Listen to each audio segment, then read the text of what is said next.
Bernos, partner, siya nag-iikot dito sa Quezon City. Marlene, makakasama natin via Zoom, partner. Oo.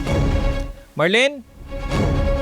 Jeff at Liza, dito ko ngayon sa bahagi ng Giranata Avenue sa Quezon City.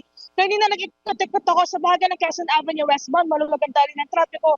Pero pagdating sa Giranata Avenue, talagang mabigat na ang dali ng trapiko dahil yan sa mataas na baha na naranasan ngayon sa naturang kalsada. Sa bungad pa lamang ng Giranata Avenue ay may mga otoridad na, may mga tauhan ng barangay at mga volunteers ang nangaharang at inaabisuhan ng mga motorista na hindi sila makakadaan sa Giranata Avenue. Doon sa bahagi ng Barangay Tatalon ay mula tuhod hanggang lagpas tao na ang baha kapag binaybay mo yung kahabaan ng mismong Barangay Tatalon. Habang dito naman sa bahagi ng Barangay Santo Domingo sa kinaroroonan ko ngayon, bahagi pa na ito ng Giranata Avenue, ay kapareho, lagpas tuhod at lagpas tao ang baha. Sa likod ko ngayon, ito yung area ng P. Florentino Street sa Barangay Santo Domingo pa rin.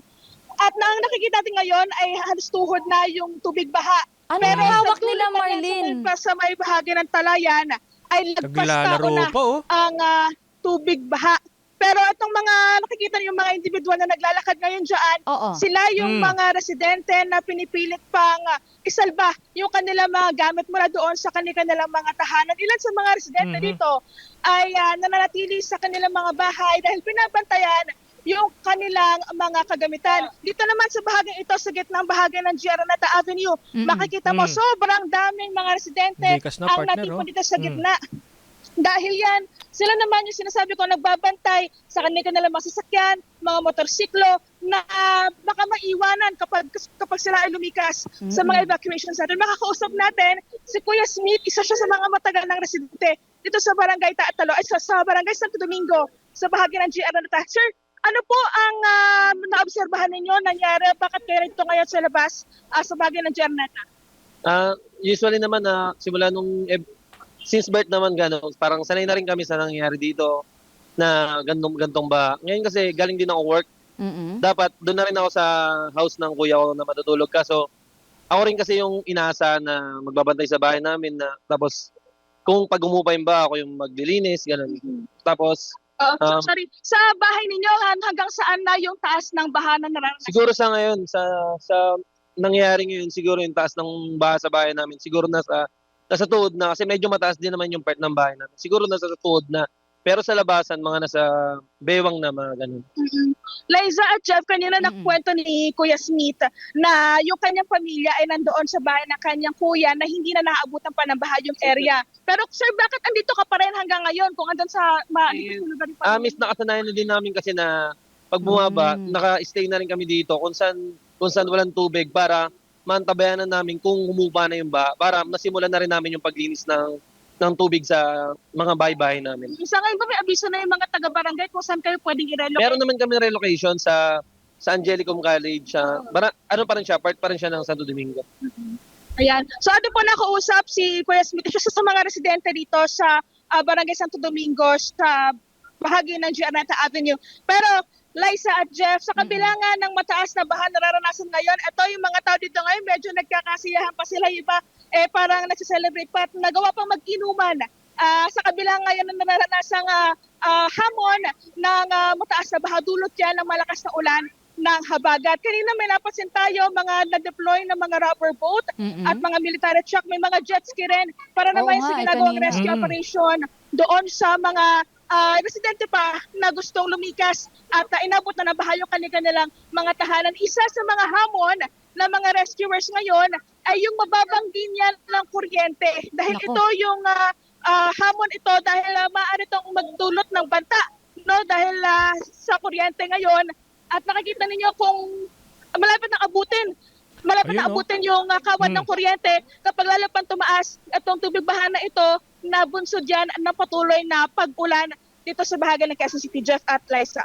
Pero bakit ganun? Bakit may supply pa rin ng kuryente dyan? Anong plano ng barangay? Hindi ba sila makikipag-usap sa Meralco na pansamantalang isara mo sila na yan? May mga batang lumalangoy sa likod mo kanina, Marlene. Hindi ba delikado yan? Pag may live wire bigla?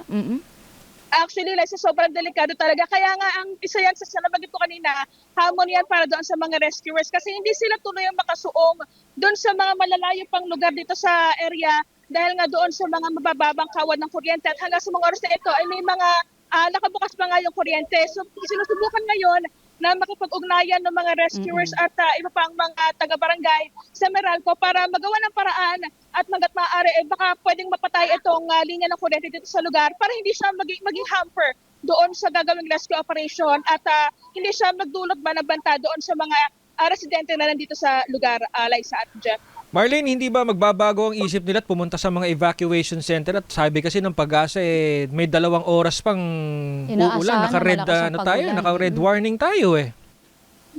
Actually, Jeff, kanina natanong ko rin yan doon sa mga nakausap natin mga residente dito pero sabi nila, sanay na daw sila sa ganitong mga sitwasyon at ang dahilan kung baka sila nananatili dito para bantayan yung kanilang mga kadamitan, yung mga gamit sa bahay at yung mga kanilang sasakyan, mga motorsiklo dahil banta na posible pagnanakaw sa ganitong mga panahon. Itong mga ito, yung mga tao dito na nakikita niyo sa aking likod, halo-halo na yan. May mga residente, may mga pasahero na na-stranded lang din at pauwi sa kanilang tahanan, Jeff.